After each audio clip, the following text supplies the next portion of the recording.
Hey everybody, it's Real Pal John. I hope you're all doing well. We're back here with 10 weird facts about the UK, and let me know if you agree on these or not. Let's get into this thing. I think you got it all together. Okay.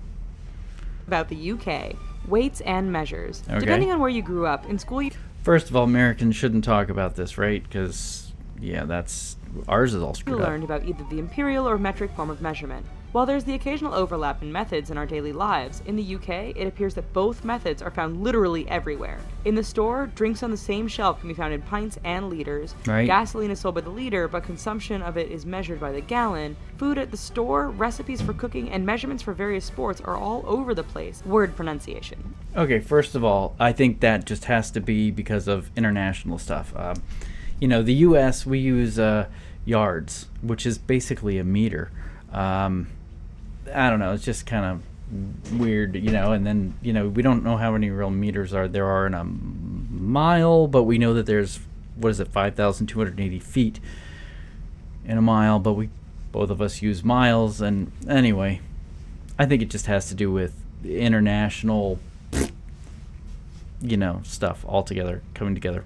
Okay, it is true. Much of the world got its language from the British. Yep. That said, while we are sure they can make fun of the way we say certain words, the UK also has some pretty weird ways of saying everyday words. Names like Leicester and Worcestershire can cause tourists problems because they aren't pronounced anything like how they look. Oh. Other words can be just as weird.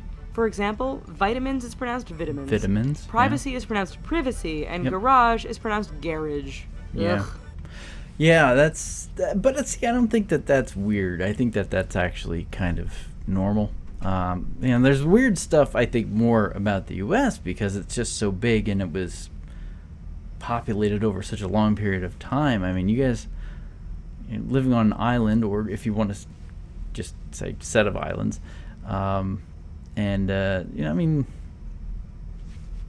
I don't know. Even with what I would consider an accent, or you might consider, I have the accent. I could see that you guys would be more right than wrong. It's like aluminum versus aluminium. Anyway. Marmite. We couldn't have a discussion about the weird things of the UK without bringing up Marmite. This food is a dark paste made from yeast extract, which people either love or hate. Created in the 19th century, versions of this bread can be found throughout the world, but the original can still be found in the UK, where people spread it on crackers and toast or even mix it with hot water. Most people new to this spread can't get past the fact that it looks like brown glue and smells bad. There are even videos people have posted of friends challenging each other to eat this very British spread. Geordie. Is that like oh gosh, Vegemite? Because I did a number of years ago. I did a challenge on another YouTube channel I had, where there was a girl from Australia, and I ordered Vegemite and I tried it, live, and it was a little salty, a little weird. But is that anything like Vegemite? Anyway, I'm a foodie, so I like that stuff. Shore. If you ever thought the show Jersey Shore was weird, then you have to watch the British version, Geordie Shore. This program focuses on a group of people from the Newcastle area of northern England with their very ridiculous storylines. Viewers spend most of the time watching the cast date each other, stab each other in the back, and make up only to repeat the process over and over. Awful fake tans, overly tight clothing, and questionable hairstyles prove that this has to be a classic Jersey Shore spin-off. We're just not sure if foreigners will be able to understand what the cast is actually saying thanks to their thick Geordie accents. All right, look. First of all, I want to apologize on behalf of the United States. The Jersey Shore thing, that was a real reality show, and people were encouraged to stab each other in the back. They were encouraged to do stuff. It was a reality TV show, and that's, I guess, where it comes from. And so I apologize on behalf of America. United States of America. Since we're on the topic of Geordie accents, why not mention the fact that the UK is full of many weird-sounding accents? It's like every region of the UK has a completely distinct accent. A confusing greeting. Around the world, there are a number of ways people greet one another. We're used to such greetings as hello or hi. In the UK, more than one foreigner has been thrown off when a local greets them saying, "You alright?" To a North American, when someone asks that, we immediately think that we either look sick or have been acting improperly. In fact, actually in true. the UK, "You alright?" is just their way of asking, "How are you?" But it has no doubt led to some uncomfortable moments for both tourists and visitors. That's true. And I'll be honest, that's something I find very weird, but I have to get over. Because a lot of people here will say, hey, how are you? And you have to say good. You just have to, or I'm good. How are you? That kind of thing. And it's sort of like we have to do this, go back and forth. Nobody is really, I know this sounds horrible. Nobody is really saying, tell me about let's get into your health. How's your colon? That kind of thing. Nobody really does really want to know about that. It's just a thing. So, I mean, in that sense, I get it, but it sounds foreign because we just say hi. That's it. It is followed by how you doing. Strange laws. It's just common sense that when you travel to a foreign country, you learn their laws. Yeah. Head to the UK and you are sure to find a few laws created many years ago that'll make you take notice. For instance, it's illegal to wear a suit of armor into the House of Parliament. Once inside Parliament, it's also illegal to die. If you're heading on down to the seaside, be sure not to harm any whales, dolphins, or sturgeon, as every one of those creatures within 3 miles of the shore belongs to the Queen. Okay. Look, every country has their own laws that are still on. I don't know. This list is a little, just a little common sense. A lot of their laws in Kansas. No, not Kansas. Missouri. It's called Kansas City, Missouri, but it's actually on the border of Kansas. There's a law that says it's from the 1910s or 1900s, and it says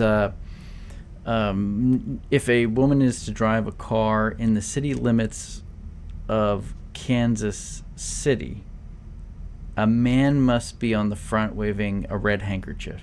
Now, I've heard other people, I've mentioned this before, and I've heard other people say, yeah, there are these old laws in the books, but you just don't take them off because nobody takes them seriously. But you just wait till you get an orange person in office, and they challenge these laws and say, well, there's the law. And then they have to remove them. So some way this is going to bite all of us. Come around. We always use the term, it's going to bite us in the butt. I'm sure you guys have a different way of saying that, but... Taps for water. When asked about what weird things stood out in the UK, Reddit users were very vocal about the fact that many places use 2 separate taps. Travelers note that one tap supplies boiling hot water while the other is ice cold. This can make washing your hands a bit challenging and uncomfortable. More than one traveler has complained about having to wash their hands in ice cold water because there is no single faucet, as it is so common in North America. We figure the people of the UK either lack nerve endings in their hands or they are just a tougher breed of people. Drinking. I would go with tougher breed of people, but I mean the bottom line is that we build so many new houses that I think it was the 1980s or 1970s they created something called a mixer valve, and hot and warm water would come in and it automatically mixes it to an exact temperature that you want as you turn it, or one way or the other, and it gets warmer and warmer and warmer, and just adds more and more water. It just adds water from the side, as opposed to just 2 coming up and 2 I guess they're called spigots. No, handles. Spigots where the water comes out. On the surface, the drinking law. No, but point being is that you guys have had your houses, everything, your cities interior have been in place for God knows how many hundreds and thousands of years. Why would you even have room to knock out a wall and put in a new mixing valve when your pipes are already there? Laws in the UK sound fairly similar to those in North America. Across the Atlantic, the drinking age is 18. That sounds pretty good to a lot of the kids in North America. However, go to a licensed establishment when you're 16 or 17, and you can also drink, as long as you are there with an adult and the drink is served with your meal. In your own house or any other private establishment, the drinking age drops dramatically, and anyone over 5 years of age can legally drink alcohol. Sandwiches. Okay, well that makes sense. I mean, when I was in Spain, I remember being 16 going out to the pubs.